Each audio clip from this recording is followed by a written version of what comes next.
Welcome, everyone. I'm Dana Peever, decision expert, author, speaker, and podcast host. You're listening to the Wildly Courageous Women podcast. More women than ever are faced with challenging decisions on a regular basis. I am so privileged to sit down with them to discuss exactly what they've gone through and how they've come out the other side, realizing their wildest dreams. I'm sure you'll be able to relate.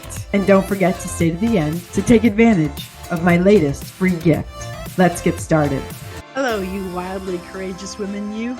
Welcome to the Wildly Courageous Women podcast. I'm Dana Peever, decision expert.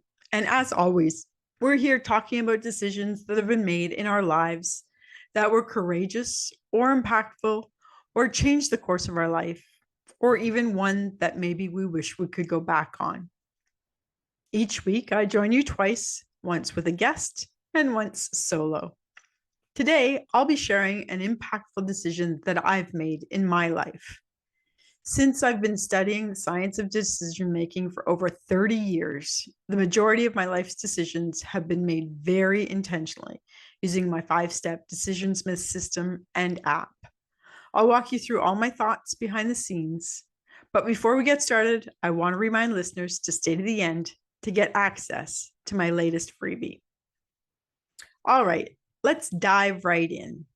Today, I'm going to talk to you about the invitation I received to attend my sister's wedding. So before we get to the semantics of everything that transpired, I want to give you a little bit of background. So my parents divorced when I was 5. We moved in with my stepfather, and they wound up having 2 more children. I have a half brother who is 5 years younger than me and a half sister who is 10 years younger than me. My half sister and I, shared a bedroom for a large part of our growing up years.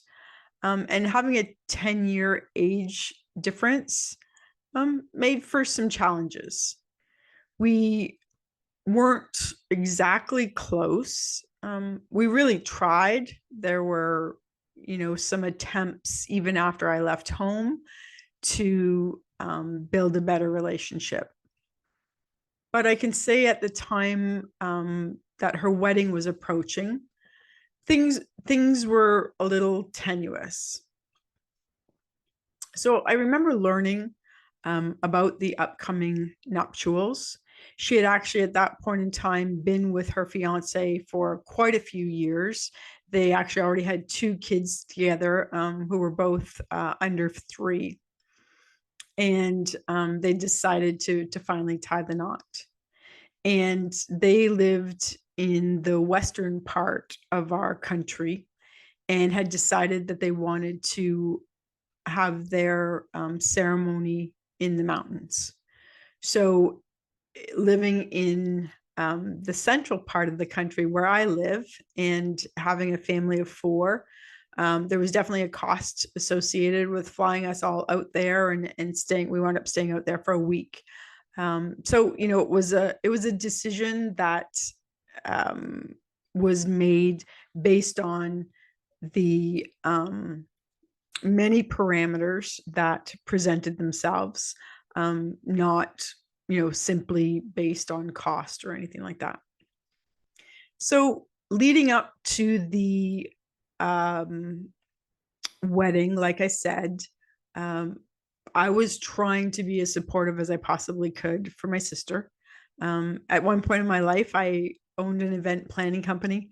So have been on the planning side of weddings for many years, and typically have some decent insight to share. So she had been asking questions and advice for quite some time, prior to the wedding. And then I remember one day she asked me to jump on a call, and it turned out to be a call with her fiance, who I'd never really talked to much prior to that, and my brother as well. So the 4 of us wound up being on the call. And during the call, they my sister did most of the talking, and she asked if we would be co-MCs for the wedding.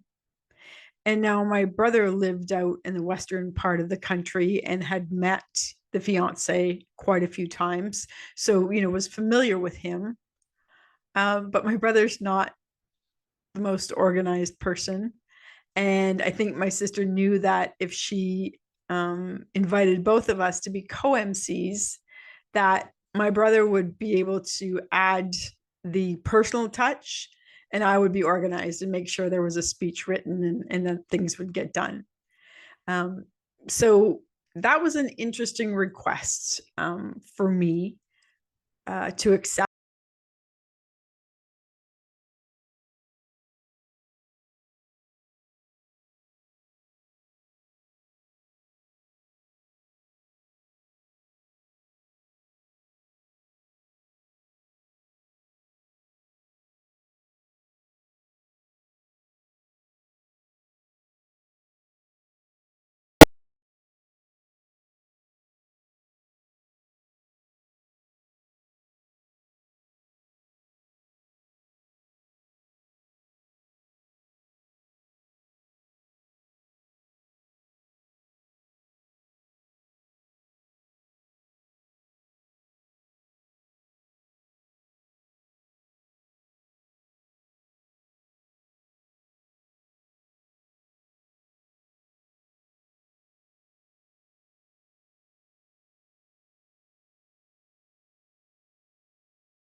I went out knowing my energy levels were finite. And being out there and in amongst the things that would be going on, I anticipated that would go on, and just some of the energy, I would I would be depleted rather quickly, and it would be hard for me to fill my cup back up while I was there. So again, I think we were out there from Monday to a Sunday. Maybe we came back. I can't remember the exact dates, but it was almost a week. So, we get checked in. We there's just so many things that transpired while we were there that I could share. Um, but I'll keep it top level. The One of the first stores we stopped at, I have to admit, was the liquor store, for some alcohol. And our room opened front and back, and the back opened onto just a big field. And it was winter, it was February, so there's snow on the ground. So we actually just kept our alcohol outside to keep it cold, because we had minimal fridge space that we needed for food for the week.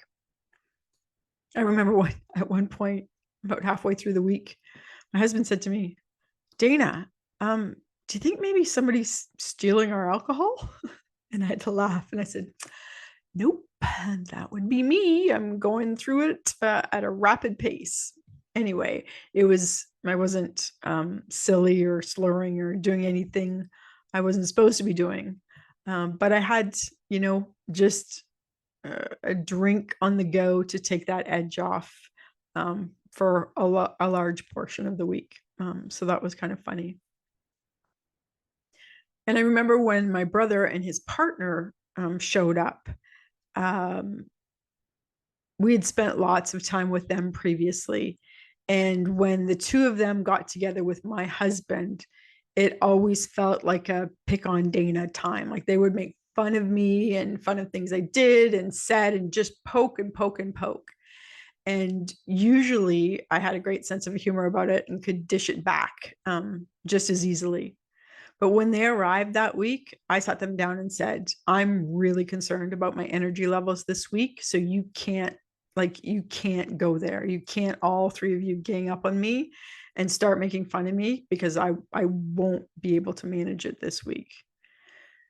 And they agreed, and they were well behaved. And there were a couple of times when they started going down that path, and they said, "Oh, we can't do that. Dana told us we can't go there." But ultimately, I really appreciated it, because the week out there, I had envisioned it not being good, and it was not good. It was just not good. There were circumstances that were actually worse than I had even imagined. And my energy levels depleted more rapidly than I ever expected.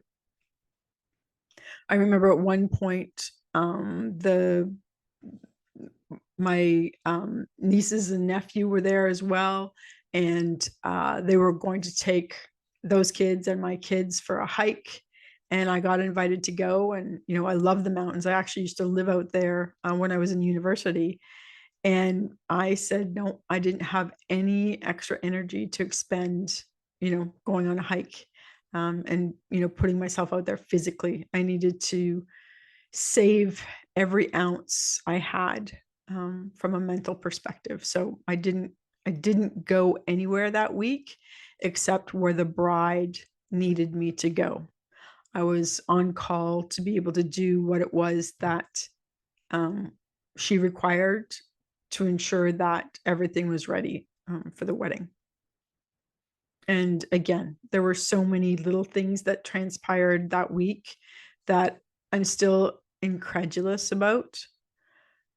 But all I could continue to do was ensure that I maintained, a level of energy that would carry me through the week. So, the wedding happened, and it was great. It was fine. The MC duties were carried off without a hitch. And I remember my brother even saying to everybody, well, we all know that, I organized all this and I'm the organized one. He said that about himself. So, that got a great laugh. So, it was a funny circumstance, to be able to laugh about him knowing how disorganized he can be. But at the end, when it was time to go, it's all I could do to pack up, and get the kids ready to go, and to get the vehicle packed to head back to the airport. I was struggling. I was struggling really badly because I didn't have anything left in my tank. What happened as we got in the vehicle and we started leaving the property was nothing short of miraculous, in my opinion. The more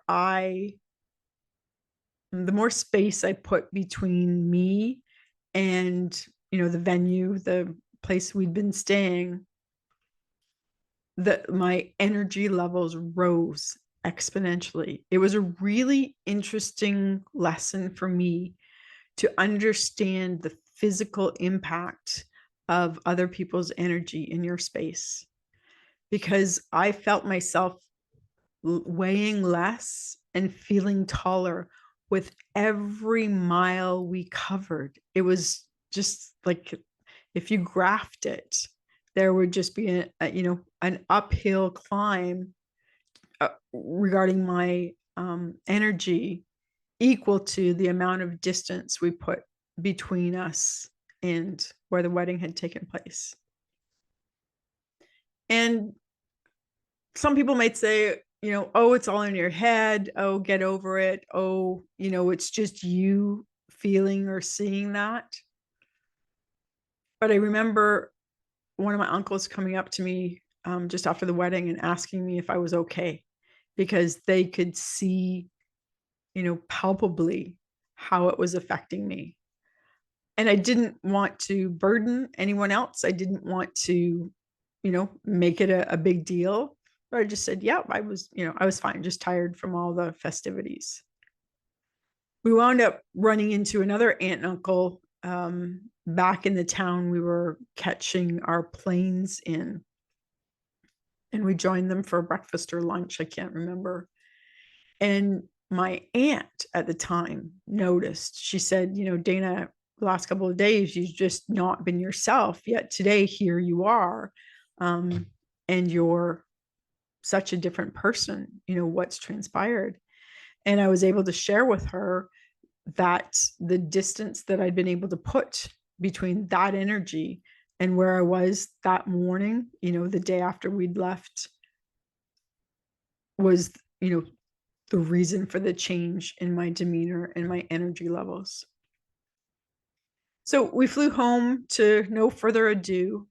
But as I talked about that story with my friends, after returning, and shared with them how much I'd been depleted that week, they asked me, like, why did you go? Why did you put yourself in that path? And I recounted for them the reason was because it was going to be an awful week for me. I already knew that. And, some people say, well, it was that because that's what you put out there. No, I knew, but that living through that week was going to be less of a burden for me than listening to my family complain about the fact that I didn't go to the wedding for the rest of my life. So that was the trade-off that I needed to make for myself. And ultimately, like I said, it was debilitating. It was taxing. It was awful. I never want to feel as low as I did at the end of that week again. But there was a means to an end in terms of why I attended, because I knew that if I didn't, I would still be hearing about the fact that I didn't attend that wedding to this day. And that's not something I was prepared for. So I feel like if you're ever faced with a decision that you have to make with regard to something that has to do with family and might be taxing from an energy perspective, make sure that you're taking all of those factors into consideration as you make that decision. Again, I know it was a tough one for me to have to live through at the time, but looking back, I'm so glad I made that decision because it hasn't continued to haunt me since then. So to all of our listeners out there, thank you for joining me today. If you're ready to realize your wildest dreams, come and join us in the Wildly Courageous Women Facebook group, where we're changing people's lives one brave decision at a time. I'm Dana Peever. Until next time, make great decisions and do life fun. Thank you for tuning in to this episode of Wildly Courageous Women. Keep listening to hear more stories of these incredible women realizing their wildest dreams. If you have a story to tell about a decision that you've made that has impacted your life, I'd love to feature you as a guest. Please get in touch and don't forget to grab my latest gift by clicking below.